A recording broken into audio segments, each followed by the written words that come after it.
하나님 말씀 함께 보도록 하겠습니다. 오늘 우리가 함께 나눌 하나님 말씀은 히브리서 11장 1절로 2절 말씀입니다.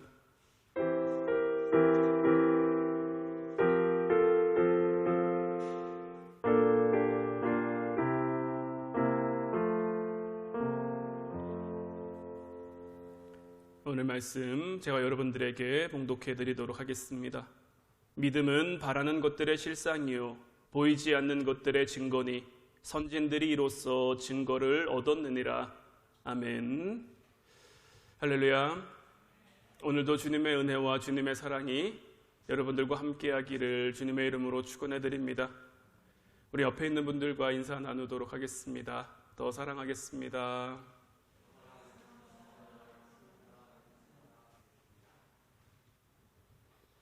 네, 오늘 이 시간에는 내 믿음은 믿을 만한 믿음인가 라는 제목 가지고 여러분들과 함께 은혜 나누길 원하는데요.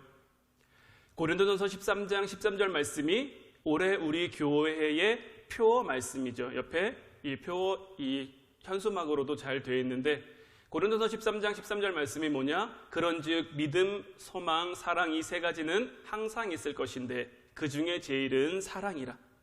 우리가 살면서 이 세 가지가 항상 있어야 하는데 믿음, 소망, 사랑. 그래서 우리가 3주간에 걸쳐 오늘은 믿음에 관한 말씀, 다음 주에는 소망에 관한 말씀, 그 다음 주에는 사랑에 관한 말씀을 가지고 믿음, 소망, 사랑이 우리에게 왜 있어야 하며 이것이 우리에게 어떻게 작용해야 되는지, 우리는 우리에게 주신 믿음과 소망과 사랑을 어떻게 사용하며 살아가야 하는지 이 부분에 대한 말씀을 좀 함께 나누길 원하는데 오늘은 내 믿음은 믿을 만한 믿음인가? 요즘 코로나로 인해서 예배하기 참 힘들고 어려운 상황입니다. 그래서 온라인으로도 그리고 이렇게 모여서도 예배를 드리고 있는데 우리가 이렇게라도 예배를 드리는 이유가 무엇일까요? 우리는 왜 예배를 드리는 걸까요? 우리는 왜 예배를 드려야 할까요? 우리가 예배를 드려야 하는 이유는 우리 믿음 때문인 거예요. 그리고 우리에게 믿음이 있기에 예배를 드릴 수 있는 거고요. 우리가 예배를 드려야 주님이 우리에게 믿음을 주시는 거예요. 문제는 우리에게 믿음은 있는데 이 믿음이 정말 믿을 만한 믿음인지 오늘 말씀을 통해 함께 살펴보고 싶은 거예요. 오늘 말씀은 믿음에 대해서 우리에게 굉장히 정확하게 이야기를 해주고 있는데 오늘 본문을 다시 보면 믿음은 바라는 것들의 실상이요 보이지 않는 것들의 증거니 선진들이 이로써 증거를 얻었느니라. 우리가 믿음을 갖기 위해서는 다른 무엇보다 믿는 대상이 있어야 하는 것. 우리가 믿는 대상은 누구입니까? 여러분들은 무엇을 믿으며 무엇에 예배하고 있습니까? 우리가 이 믿음에 대해서 생각하고 믿음에 대해 얘기하기 전에 먼저 이 부분을 정확하게 우리가 인지할 수 있어야 되는 거예요.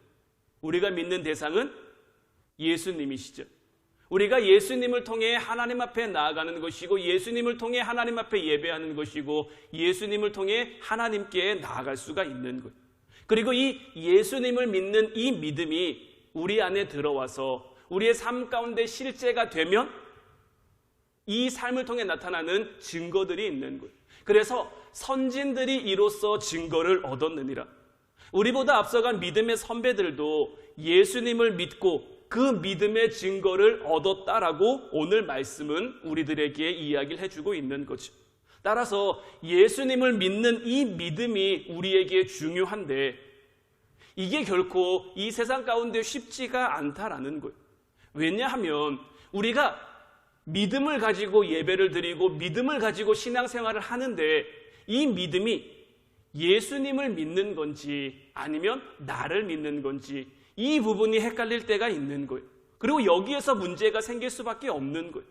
때로는 우리가 기도할 때 주님 내가 믿게 해주십시오. 주님 내가 믿게 해주십시오. 주님 내가 믿을 수 있게 해주십시오. 이렇게 기도할 때가 있죠.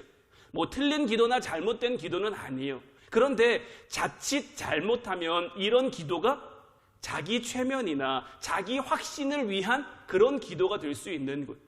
우리가 믿는다고 하는 것은 주님이 우리로 하여금 믿게 해주셔서 믿는 거지 내가 어떤 확신을 가지고 믿는 게 아니거든요.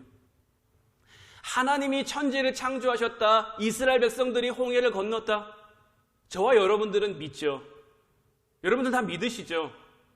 근데 세상 사람들은 못 믿죠. 안 믿죠.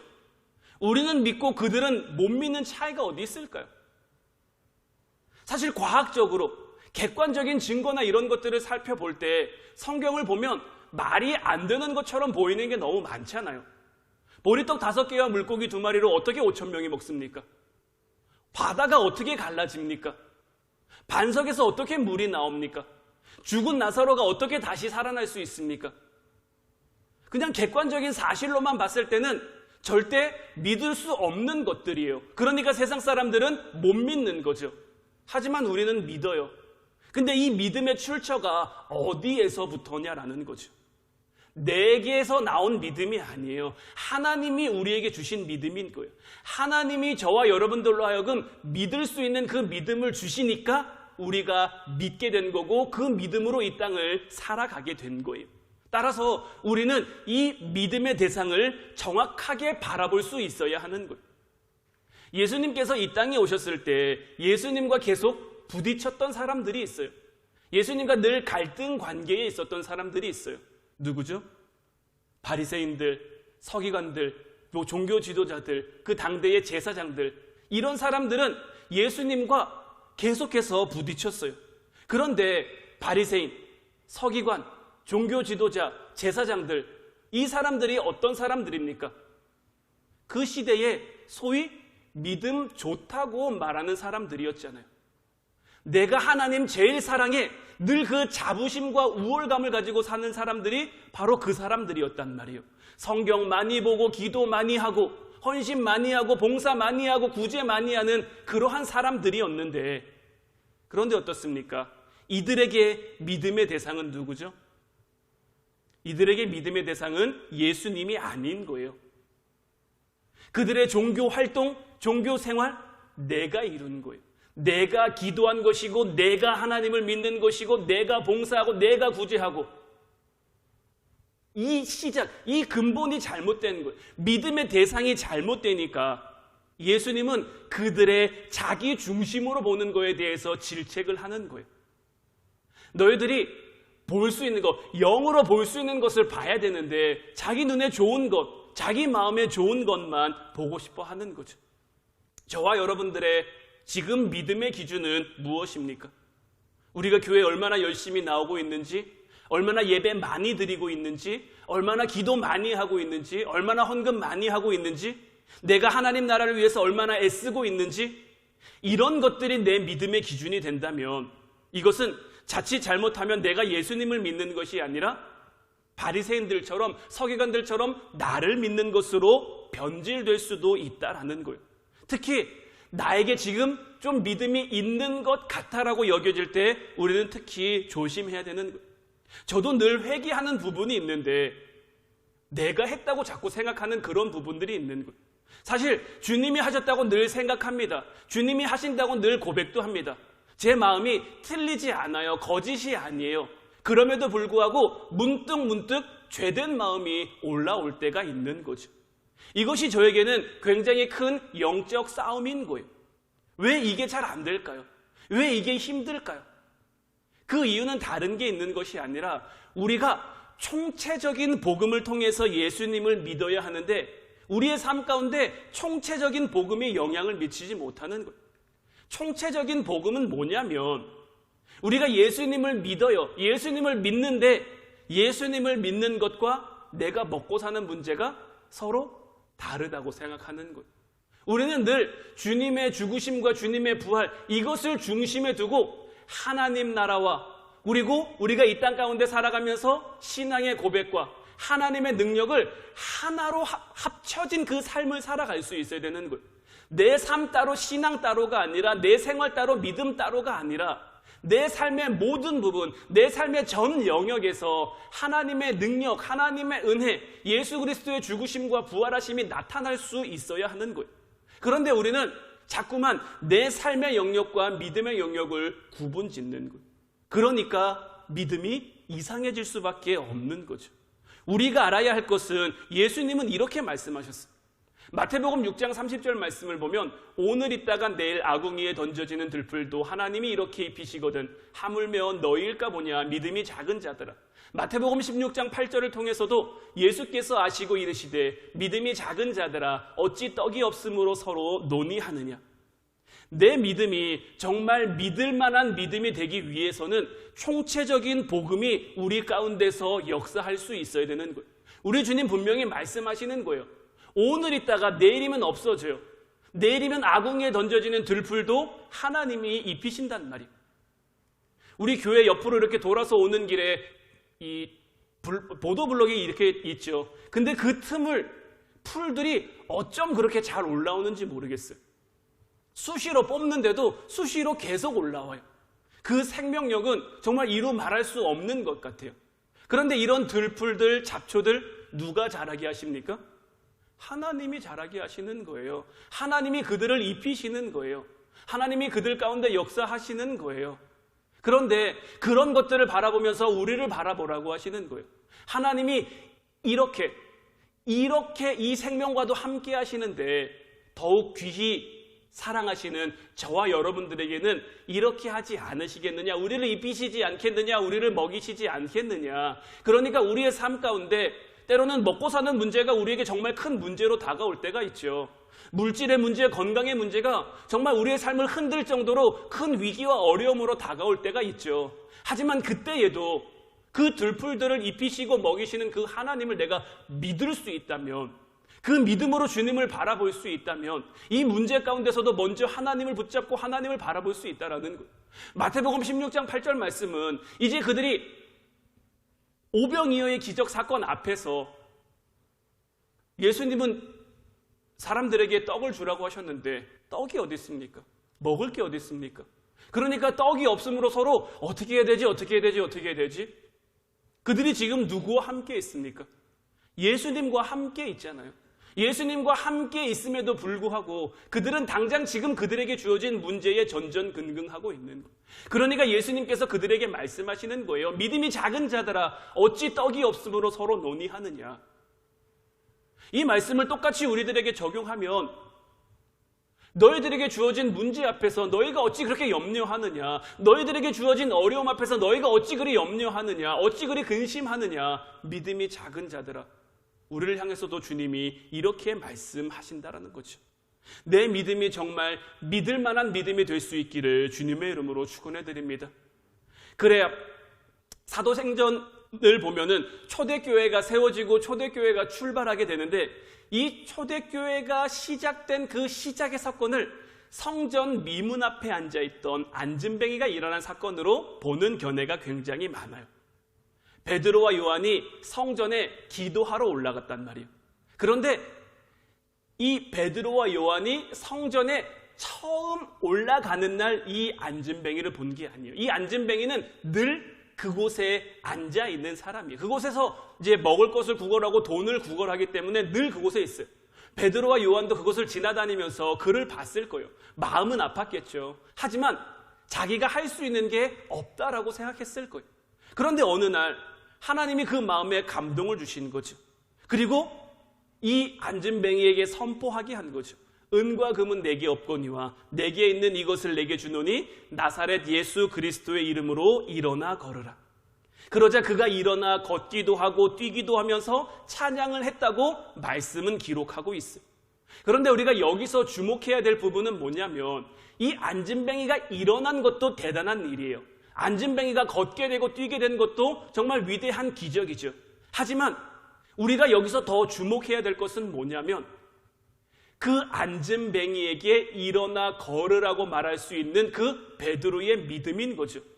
말씀드린 것처럼 처음 그를 본 게 아니에요. 그 계속 다니면서 매일 다니면서 그 안진뱅이를 봤는데 어느 날 베드로의 마음에 하나님이 믿음을 주신 거죠. 네가 손을 잡고 일으키면 그가 일어나 걸을 수 있을 것이다. 근데 베드로 어떤 사람입니까? 처음부터 이렇게 믿음이 좋았던 사람은 아니죠. 늘 의욕은 앞섰는데 실수가 많고 흠이 많은 사람이었죠. 예수님을 위해서라면 내 목숨도 버릴 수 있습니다라고 얘기했지만 예수님을 욕하며 저주하며 3번씩이나 부인하기도 했던 베드로인데, 이 베드로에게 도대체 어떤 일이 생겼기에 베드로가 이와 같이 믿음의 기적을 그의 삶 가운데서 나타낼 수 있었느냐? 사도행전 3장 16절 말씀을 보면 그 이름을 믿음으로 그 이름이 너희가 보고하는 이 사람을 성하게 하였나니 예수로 말미암아 난 믿음이 너희 모든 사람 앞에서 이같이 완전히 낫게 하였느니라. 베드로는 지금 무엇을 고백하고 있냐면 예수님으로 말미암아 난 믿음을 고백하고 있는 거예요. 내가 이 사람을 일으킬 수 있었던 것은 예수님이 나에게 믿음을 주셨기 때문이다. 예수님의 이름이, 내가 믿는 예수님의 이름이 이 사람에게 임해서 그 믿음으로 말미암아 이 사람이 완전히 낫게 되었다. 베드로는 지금 이걸 말하고 있는 거예요. 어떤 사람들은 자기 믿음이 좋다라고 여기는 사람들도 있어요. 그런데 정말 이게 가능한 걸까요? 한번 여러분들 쉽게 생각해 보세요. 내 믿음, 내 확신으로 우리가 하나님 나라 갈 수 있습니까? 내 능력으로 우리가 하나님 나라 갈 수 있습니까? 저는 못 갈 것 같아요. 저는 자신이 없어요. 주님이 우리에게 믿음 주셔야 그 믿음 가지고 우리가 하나님 나라 가는 거지 내게 있는 믿음으로 하는 게 아니거든요. 그래서 고린도전서 2장 5절 말씀을 보면 너희 믿음이 사람의 지혜에 있지 아니하고 다만 하나님의 능력에 있게 하려 하였노라.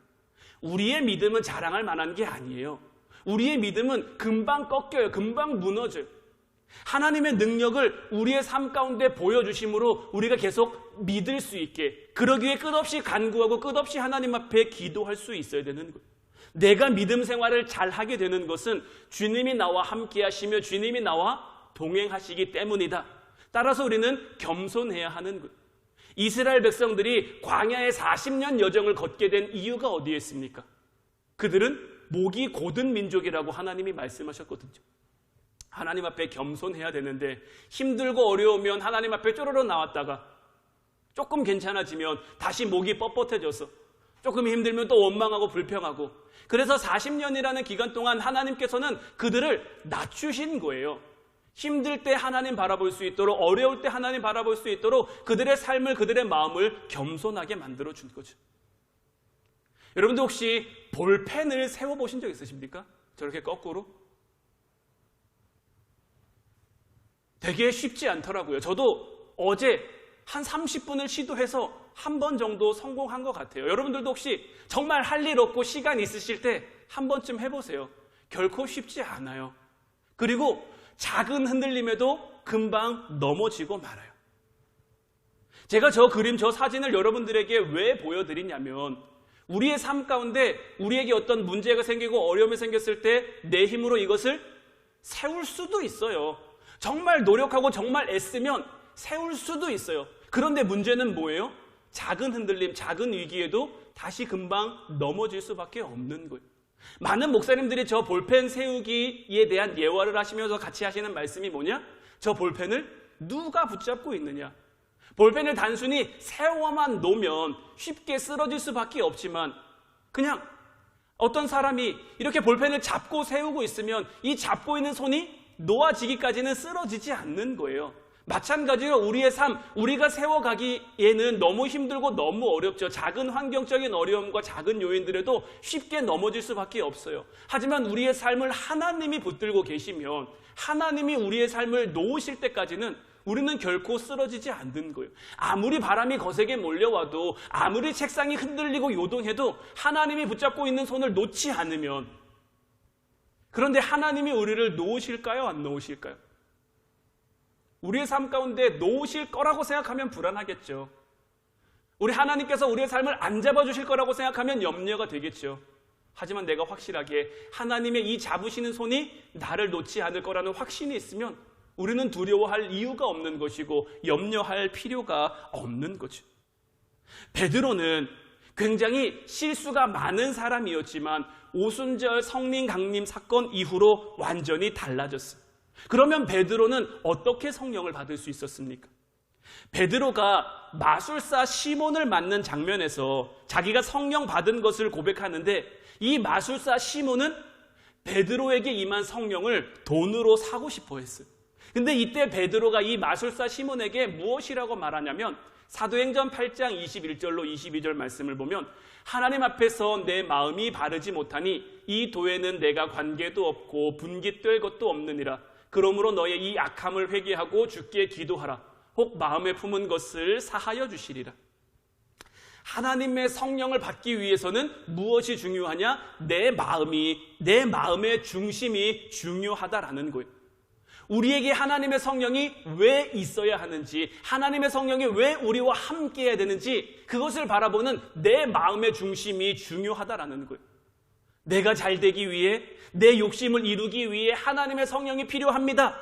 이렇게 하는 것은 문제가 된다라는 거죠. 마술사 시몬은 왜 하나님의 성령을 받고 싶어 했습니까? 그는 마술이라는 걸로 사람들의 시선을 현혹해서 돈을 버는 사람인데 베드로가 보여준 성령의 능력이 대단하거든요. 그러니까 이 능력이 내게 임하면 나도 베드로처럼 더 놀라운 일을 행할 수 있을 것이고 더 놀라운 일을 행하면 돈 많이 벌 수 있겠다, 이렇게 여긴 거죠. 그러니까 이렇게 잘못된 마음, 그 마음의 중심이 바르지 못하니까 하나님의 복음이 관계도 없고 너에게 분깃될 것도 없다고 베드로는 말하면서 너의 이 악함을 회개하고 주께 기도하라는 거예요.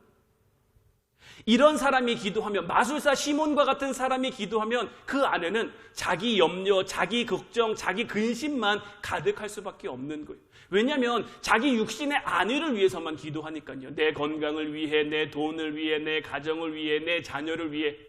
그런데 이 땅 가운데 내가 걱정하고 내가 염려하는 것들을 흔들 만한 요소들이 얼마나 많습니까? 지금도 코로나 바이러스가 하루에 1,500명, 1,600명씩 걸려가고 있어요. 매일 그렇게 걸려요.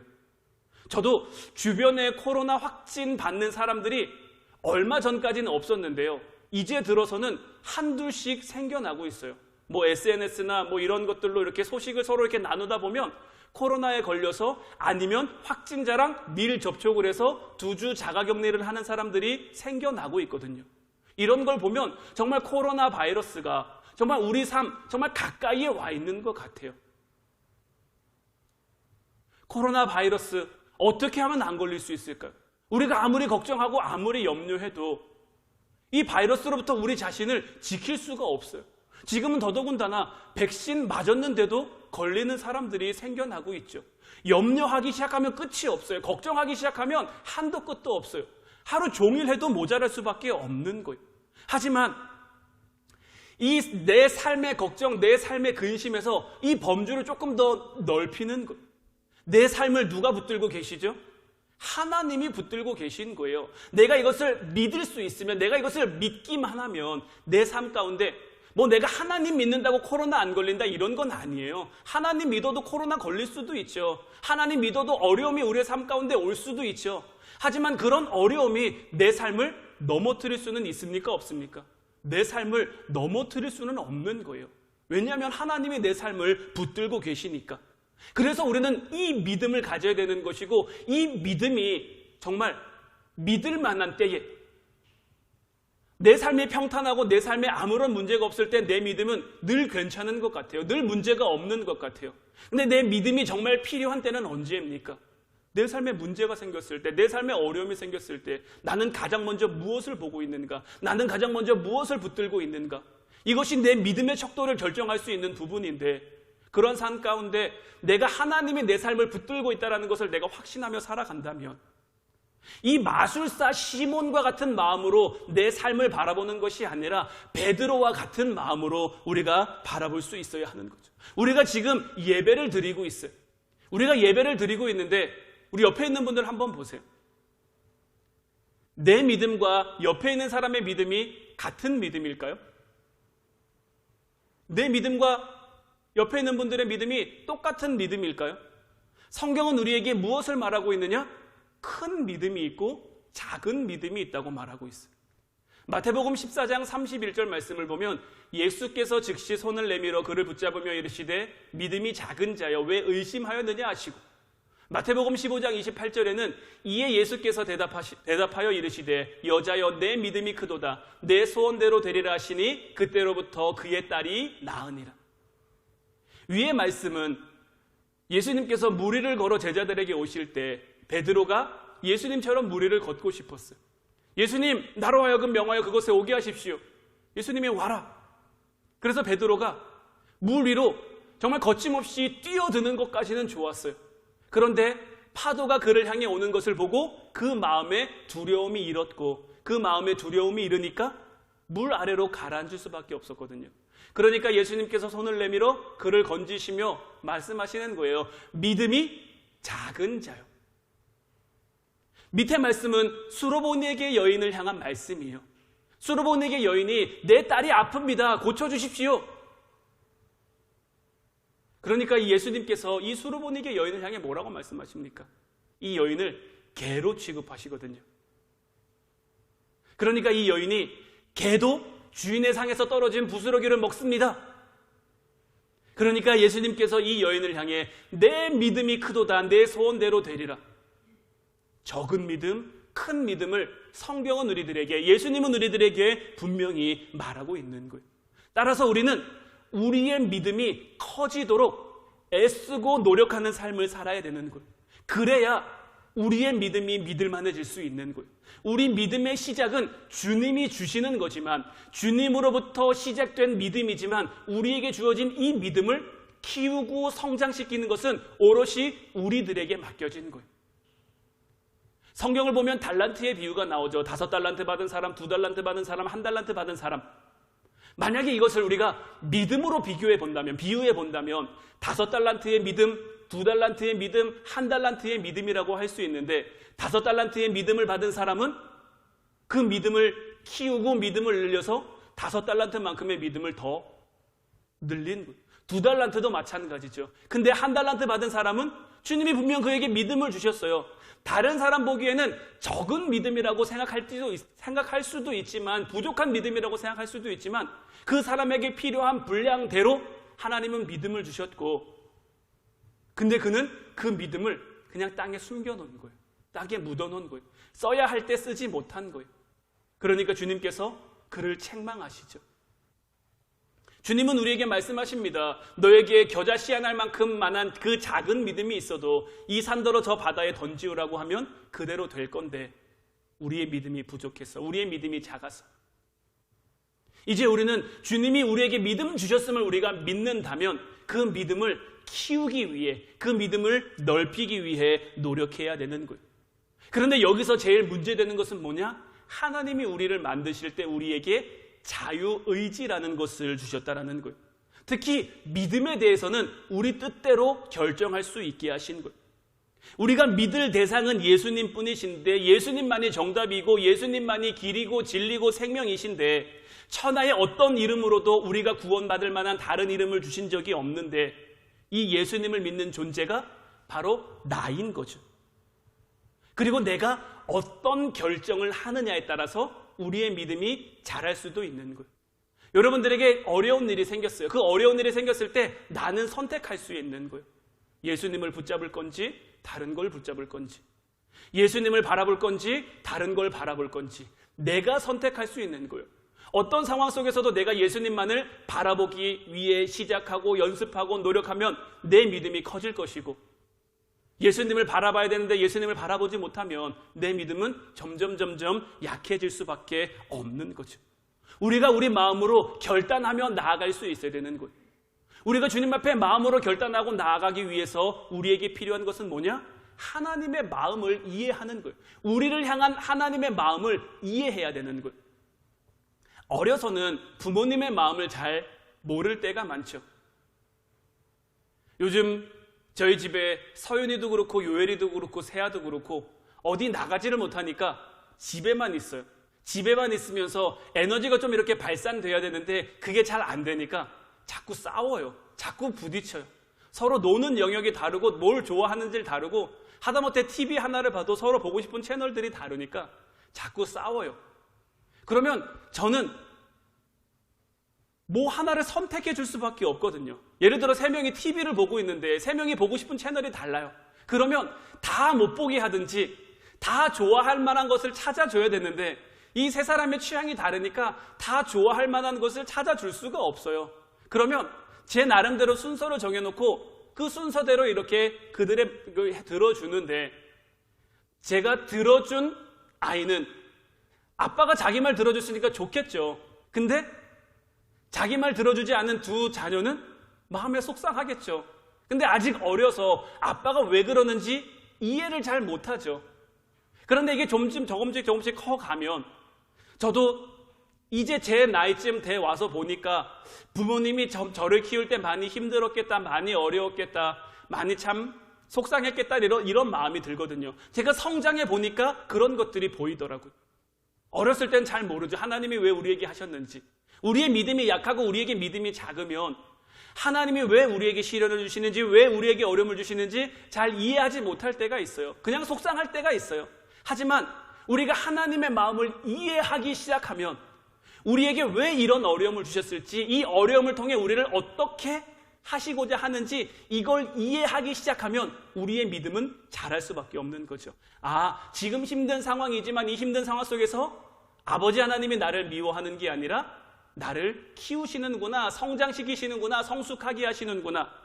지금 고난을 겪고 있다면 힘들겠죠, 아프겠죠. 하지만 이것이 우리 믿음이 크게 자랄 수 있는 기회이구나. 하나님이 그러기 위해 우리에게 이러한 것들을 허락하셨구나. 하나님의 마음을 이해하고 하나님의 마음을 깨달아 가기 시작하면 우리의 믿음은 자라게 되는 거죠. 우리가 하나님의 마음을 알고 받아들일 때 우리의 믿음이 커질 수 있게 되는 거예요. 지금 여러분들의 믿음은 정말 믿을 만한 믿음이라고 말할 수 있습니까? 내 믿음은 정말 믿을 만한 믿음이라고 하나님 앞에 고백할 수 있습니까? 이제 총체적인 복음이 여러분들 가운데 역사함으로 내 삶 따로 믿음 따로가 아니라, 내 생활 따로 믿음 따로가 아니라 하나님이 내게 주신 믿음이 내 삶 전 영역에서 정말 총체적으로 역사함으로 어떤 상황 속에서 믿음을 쓸 수 있는, 믿음을 사용할 수 있는 정말 믿을 만한 믿음이 돼서 그 믿음으로 살아가는 여러분들 되시기를 주님의 이름으로 축원해 드립니다. 기도하겠습니다.